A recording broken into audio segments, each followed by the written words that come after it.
যে খেলোয়াড় বলেছিল তোকে ক্রিকেট বোর্ডে ঢোকা বন্ধ করে তোর খেলা দেখা বন্ধ করে দেবো, আমি তাকে দেখাইলাম যে আমি ক্রিকেট বোর্ড আইছি, একটা স্বাধীন ক্রিকেট বোর্ড হবে। আপনাদেরকে সিলেক্ট দেবো ভাই, আপনারা যদি চলে যান, আপনারা পারতেছেন না, যারা পারবে তারা আসুক। সিলেক্টর আমাকে কিছুক্ষণ পরে ফোন দিল, কিরে সিলেক্টর হবি, সিলেক্টর হবি, আয় সিলেক্টর বানাই দিয়ে। অনেক ভালো, আলহামদুলিল্লাহ অনেক ভালো, সবার জন্য আসলে ভালো, আমার একা না।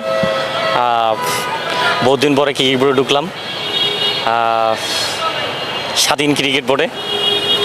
তা এটার অনুভূতি আসলে বুঝতে পারবো না, কারণ যেই ক্রিকেট বোর্ডে আমি মানে খেলা না থাকলেও দু একদিন পর পরে আসি, সেই ক্রিকেট বোর্ডে আজকে ঢুকলাম ওয়ার্ল্ড কাপের পরে ঢুকলাম ক্রিকেট বোর্ডে পতাকা নিয়ে। হ্যাঁ, অবশ্যই কারণ আছে।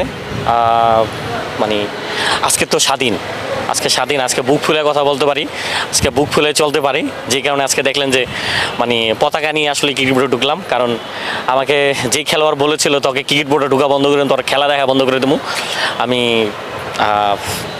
তাকে দেখাইলাম যে আমি ক্রিকেট বোর্ড আইছি, একটা স্বাধীন ক্রিকেট বোর্ড হবে, স্বাধীন দেশ, সেখানে আমি বাংলাদেশের পতাকা নিয়ে ঢুকছি। আমি বাংলাদেশ যখন আফগানিস্তানের সাথে হারার পরে বাংলাদেশের প্রত্যেকটা মানুষের কষ্ট দুঃখ ছিল যে এত বড় সুযোগ, সেমিফাইনাল কীভাবে হারলো তারাও যদি 50 রান অল আউট হয়ে যেত সমস্যা নাই, চেষ্টা যদি করতো যে পিডাইয়া আমরা হারছি। তা সেই কষ্টে সেই খেলা কিন্তু মাঠ থেকে দেখছি ওয়েস্ট ইন্ডিজে আমি। তা যখন বল থাকে তখন মনে হয় যে বলগুলা বুকের ভিতরে আঘাত লাগে। বলছিলাম যে আপনাদেরকে সিলেক্ট দেবো ভাই, আপনারা যদি চলে যান, কারণ আপনারা পারতেছেন না, যারা পারবে তারা আসুক, তাদেরকে সুযোগ দেন, কিন্তু আপনাদেরকে না। আর বলছিলাম ক্রিকেট বোর্ডকে যে আফগানিস্তান 4 বার মানে এই সেমিফাইনাল খেললো, আফগানিস্তান সেমিফাইনাল খেললে আমরা 4 দশক যাবৎ আছি ক্রিকেটে, আমরা এখন সেমিফাইনাল তো দূরের কথা, এটা এশিয়া কাপও জিততে পারলাম না। তা এই ছোটোখাটো এই প্রতিবাদগুলো করছিলাম, খেলোয়াড়দের ওরকম বলি নেই। তা আমি পরের দিন এয়ারপোর্টে যাই, এয়ারপোর্টে কেউ যায় নাই যে বাংলাদেশ হারছে, তাদেরকে একটু বিদায় দিতে যাই। যাক, দুই কথা বলছি, আবার আমরাই ভালোবাসুম, আমরা আদর করুম। তাই এয়ারপোর্টে যখন যাই আমি, তখন মানে একজন খেলোয়াড় যখন আমাকে আসলে নির্লজ্জ বেহায়ের মতো আরও 10-12 জন খেলোয়াড়ের মাঝখানে আমাকে নিল খেলা এইভাবে দেখায় মাঝখানে, দেখেন আমাকে একলা এক জায়গায় নিয়ে বললো, আমি কষ্ট পাইতাম না।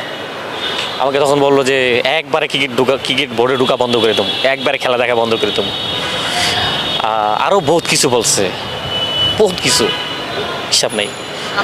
তখন আসলে আমার কাছে মনে হয়েছিল যে কাদেরকে সাপোর্ট দিলাম আমি এতদিন। আমি তো টাকার জন্য খেলি না, আমি তো টাকা পাই না, কিন্তু আমি ক্রিকেট বোর্ডে টাকা পাই, ক্রিকেট বোর্ড থেকে কিছু পাই, এক কাছে কিছু না, আমার স্বার্থে একটাই, আমি দেশ ভালোবাসি, বাংলাদেশে ভালোবাসি, সেজন্য আমি আসি। তা তখন মনে হলো যে আসলে মাটি খুঁজতে ওখান দিয়ে আসলে এদের দিকে আমি বের হয়ে চলে যাই, এরকম মনে হয়েছিল। তা ওটা আসলে আমি বুঝতে পারবো না, অনুভূতিটা পাই। আমি কাউকে বলি নাই, আল্লাহর কাছে তখন চোখের পানি ভালাই বলছিলাম যে আল্লাহ এই সুযোগটা আমাকে দিয়েন, যেন স্বাধীনভাবে কথা বলতে পারি। আজকে স্বাধীন, আজকে সেই মনের কষ্টটা বললাম আমি।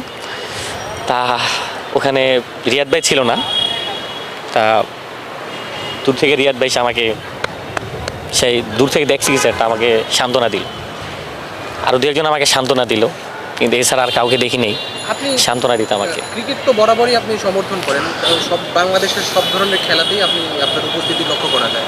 তো যখন আপনি বাংলাদেশকে প্রতিনিধিত্ব করেন মাঠে বসে হোক, যেভাবে হোক, তো এই যে ক্রিকেটের যে আপনি একবার শুরু থেকেই আপনার মানে সমর্থন যোগায় আসছিলেন, আপনার সাথে এরকম একটা ঘটনা ঘটলো, নিজের কাছে ব্যক্তিগতভাবে কেমন লাগছিল? নিজের কাছে ভাই বললাম না, আমার মনে হয়েছিল যে আমি মাটি খুঁজতে ওদিক দিয়ে এয়ারপোর্ট দিয়ে বের হয়ে চলে যাই, এরকম মনে হয়েছিল। হয়তোবা যাই বলছে, আমি তার নামও নিয়ে তার নামে কিচ্ছু বলি নেই, বোর্ডের কথা বলছি, বোর্ডের কথাগুলো তার লাগছে। আমাকে সে যদি ডাইকে নিত, ভাই এদিকে আসেন, তার থেকে কিন্তু আমি 10-12 বছর বড়, ঠিক আছে। সে যদি আমাকে ওই ডাইকে নিয়ে এক জায়গায় বলতো যে শোয়েব ভাই মানে আসলেই আমাদেরকে সাপোর্ট দিন, এই খারাপ সময় আমাদের পাশে থাকেন, এটাই চাই ভাই, এই কথাটা বললেই তো আমি আরই হইতাম। আমি তাদেরকে তো বিদায় দিতেই গেছি ওখানে। তা সেই বিনিময় সেই এতগুলা মানুষের সামনে ওখানে আন্ডার-19 যে খেলাগুলো ছিল, ছোটো অনেক খেলোয়াড় ছিল, আমি তো 15-20 বছর যাবৎ ক্রিকেটের সাথে যুক্ত। তারা আমাকে সম্মান দেয়, ভালোবাসে। তাদের সামনে আমাকে যেভাবে অপদর্থ করছে, যেভাবে বেহায়া বানাইছে আমাকে, মানে আমি এত লজ্জা পাইছি ভাই, এত লজ্জা পাইছি যে ওই লজ্জায় আমি আসলে ক্রিকেট বোর্ডে ঢুকিনি আর এতদিন, বুঝছেন। আচ্ছা, আমরা মানে জানতে পারি সেই প্লেয়ার? না, আমি নাম বলা দরকার নাই, আল্লাহ তাকে হিদায়ত দান করুক, সে দেশের জন্য খেলুক আর ভালো কিছু করুক। তার জন্য আমার কোনো বরদোয়া নাই যে তিনি খারাপ খেলুক, তার জন্য দোয়া তিনি দেশের জন্য ভালো খেলুক, ভালো কিছু বই আনুক। আর দর্শকদের মানে দুই একটা মানবিক কথা যদি যারা সহ্য করতে না পারে, তাহলে আসলেই মানে আমরা তো মানুষ ভাই, আমাদের কষ্ট লাগে না? আমরা তো দূর থেকে খেলা দেখি, মাঠ থেকে অনেক কিছু বুঝি, কম বেশি বুঝি। আর তাদেরকে নিয়েও আমি কখনো কিছু বলি না ভাই। আমি ক্রিকেট বোর্ডের অনিয়ম নিয়ে দু একটা কথা বলছিলাম যে এই যে লক্ষ লক্ষ কোটি কোটি টাকা দিয়ে কী হইব যদি আমরা ক্রিকেটটা না তৈরি করতে পারি। আমরা 40 বছরে ক্রিকেট খেলে আমরা এখন নিচের দিকে যাইতেছি, উপরের দিকে না। আর শুধু ক্রিকেট না ভাই, এই দেশে প্রত্যেকটা সেক্টরে, ফুটবল, ক্রিকেট, সবগুলো সেক্টরে মানে একটা করে লোক আছে মানে যারা আসলে দখল করে বসে রয়েছে। তা তাদেরকে আসলে সময় এসে মানে সরাই দেওয়ার, হাঁটাই দেওয়া, এরা যেন মানে আরেকজনের মানে ছত্রছায়া যেন না ঢুকতে পারে। এরা এখন দেখবেন এখন অনেকেই ছত্রছায়া, এই দল গেছে আরেক দলের ছত্রছায়া ঢুকবো তারা, এভাবেই তারা চলে যাবো। তা আসলেই ক্রিকেটটা আসলেই মানে যেন ধ্বংস না করে, ক্রিকেটটা যেন বৌদ্ধ নিয়ে যায়, এটাই আসলে চাওয়া। আমি আসলে কোনো দল পছন্দ করি না, আমি তাকে পছন্দ করি যে জনগণের পক্ষে মন প্রাণ উজাড় করে দিব, জনগণের পক্ষে কথা বলবো এবং খেলাধুলার জায়গায় যিনি আসলেই একবারে মানে নিরপেক্ষতা হিসাবে মানে এরকম একজন মানুষ থাকবো যেন আসলেই দর্শক বলার আগে, জনগণ বলার আগে তিনি স্বইচ্ছায় যিনি পদত্যাগ করে চলে যায়, এরকম একজন লোক দরকার যারা আসলেই মানে মানে কোনোটা কিছু হইলে অপরাধ স্বীকার করিয়া তারা যেন আসলে চলে যায় যে আমি ব্যর্থতা স্বীকার করিয়া আমি ক্রিকেট বোর্ড হোক, ফুটবল হোক, স্পোর্টস যে কোনো জায়গা থেকেও চলে যাই। এরকম যোগ্য লোক খুঁজে বের করতে হবো, তাদেরকে দিতে হবো। আর নাইলে ভাই আমরা আমাদের মানে এই বাংলাদেশে একটা দুটো এশিয়া কাপ থাকতো ভাই, একটা দুটো এশিয়া কাপ থাকতো। মানে 3-4 নাম্বারে আছে, অর্থ বলেন, সব দিক দিয়ে বলেন, কিন্তু ম্যানেজমেন্ট বলেন, কোথায় কাকে দিতে হবে, কোথায় কীভাবে কাজে লাগাইতে হবো, এগুলো এদের ভিতরে নাই, এদের ভিতরে নাই। এরা হচ্ছে যে মানে কেউ কারো বিরুদ্ধে কথা বলে না, কারণ জানে যে কথা বলতে গেলেই এই পদে থাকতে পারব না। এরকম লোক আমি চাই না। আমি চাই যেন কেউ যদি কোনো ভুল করে তার চোখে চোখ রেখে যেন কথা বলে যে ভাই এটা সে যদি প্রেসিডেন্ট হয় এখানের, আর যদি একজন মানে নিম্ন শ্রেণীর একজন হয়, সে একজন চোখে চোখ রেখে বলে যে এটা ভুল করতেছেন, আপনি এটা ভালো করতেছেন না, আপনাকে চাই না। সে যখন চলে যায় এরকম লোক চাই, সততার লোক চাই ভাই। কারণ মানে আমাদের তো কিছু নাই ভাই, আমরা তো আর কিছু চাই না। এই যে আমি ক্রিকেট এত বছর যাবত আমি কি কোনো বেতন পাই? আমি কি তাদের কোনো সুবিধা পাই? খালি মাঠে যখন খেলা দেখতে হয় তারা এতটুকু সুবিধা দেয় আমাকে। তা বাংলাদেশে অনেক মানুষ জানে যে আমাকে তারা বিদেশে নিয়ে যায়, তারা আমাকে বেতন দেয়, অনেক কিছু দেয়। আসলেই আমি নিজে চলি, নিজে কাজ করি, নিজে চলি। আমি গাড়ির মেকানিক ছিলাম, এখন আমি সেকেন্ড হ্যান্ড গাড়ি বেচা কেনা করি, নিজে চলি। তা দেখা যায় যে ভাই আমি এই যে চলে যাই, আমার কিন্তু লাভ নাই। এই যে চলে যাই, আমার কিন্তু ব্যবসায় আমি করলে অনেক টাকা, কিন্তু সব কিছু ছেড়ে দিয়ে আমি চলে যাই। কী কারণে?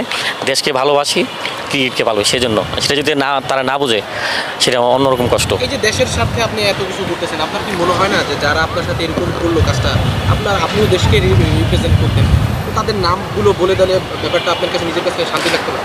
না ভাই থাক, আমি আসলে সে যেটা করছে আমি তার মধ্যে আসলেই তারা আল্লাহ হিদায়ত দেব, কিছু বললাম, হিদায়ত দেব, সে দেশের জন্য ভালো খেলুক। আর এটা শোনার পরে যদি তার যদি বিবেক বুদ্ধি হয়, তিনি বিবেকবান যদি হয়, দেশকে রিপ্রেজেন্ট করে, তাহলে সরি বলবো কিনা, যাক, সরি বলা দরকার নেই ভাই। কোনো এক সময় দেখলে ভাই হ্যালো দিয়েন যে ভাই ভুল করছি ভাই, কারণ আপনাকে তো আমি কিচ্ছু বলি নাই ভাই, আপনাকে কিচ্ছু বলি নাই, আপনি না মনে নিয়ে নেই।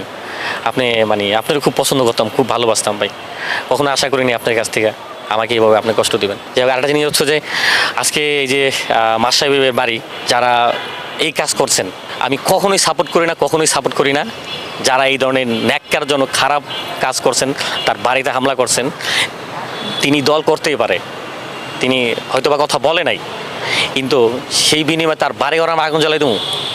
সেই দেশের জন্য মানে খেলছে, দেশের জন্য অনেক কিছু করছে তিনি, কিন্তু দিন শেষে তার বিনিময়ে আমরা যদি মানে ফিডব্যাক হিসাবে এইগুলো দেই, তাহলে আসলে একজন স্পোর্টস লাভার হিসাবে কখনোই আসলে সাপোর্ট করতে পারি না। তো আবার আমার মনে হয় না আসলে কোনো ক্রিকেট প্রেমী কোনো খেলাধুলার লোক এই কাজ করছে তার বাড়িতে। আমি ধিক্কার জানাই যে মাশরাফির বাড়িতে যারা এই ধরনের কাজ করছে। মানে এটা স্বাধীন দেশ, স্বাধীন, যে কোনো দল করতে পারে, যে কোনো কিছু ভালোবাসতে পারে, সেই কথা বলে নাই। আমাদের পক্ষে এটা তার ব্যর্থতা। তা সেজন্য আমরা যে তাকে আক্রমণ করবো এটা কখনোই না। দিন শেষে মনে করতেও ভাই সে কিছু না কিছু দেশের জন্য করছে, কিছু না কিছু দেশের জন্য দিছে। এই কথা চিন্তা করে হইলেও যেন আমরা যেন তাদের বাড়ি করে এবং তাকে দেখে যেন কিছু না বলি। সে নিজেও হয়তো বা উনি অনুতপ্ত, তা এটাই কথা। আর দিন শেষে যেটা করছে সেটাতে অপকর্মের ফল তো দেখতে আছেন ভাই। এই যে ফেসবুকে দেখতেছি, ইস সাকিব ভাই কষ্ট লাগে ভাই, অনেক কষ্ট লাগে ভাই। এত অর্জন, এত কিছু করলো সাকিব ভাই, আজকে একটা মানুষ তাকে যা বললো, ইস, এই জন্য বলে ভাই মানে রাজনীতি করো ঠিক আছে, অনেক চিন্তা ভাবনা করে রাজনীতি যাও, অনেক চিন্তা ভাবনা করে যাও, মানে অনেক চিন্তা ভাবনা করে যা করা ভালো এই রাজনীতি। তা সব দেখেন ধুলিয়া মিশে শেষ হয়ে গেল। এটা আসলে মানে কি বলবো, কখনো কল্পনা করছি, কখনোই কল্পনা করিনি, কখনোই না। তা রাজনীতিটাও পরিবর্তন হোক চাই, মানুষ যেন আসে, এটাই আসলে চাই। পরিবর্তন না